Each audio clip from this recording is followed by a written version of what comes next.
The one and only Seán Ó Sé was Fogarty at the Fleadh concert, featuring many of the great West Limerick musicians from over the decades. This man's father-in-law would be the famous Munster Fleadh player Connie O'Connell. Agus tá sé postal in Hanin Anya. Ach is únta chun ceoltóirí féin Francis. Francis is a wonderful musician himself.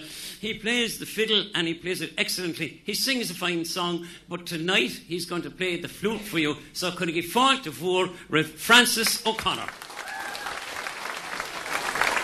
First one, Paddy Taylor used to play it.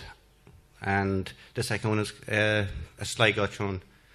So we'll chance them now.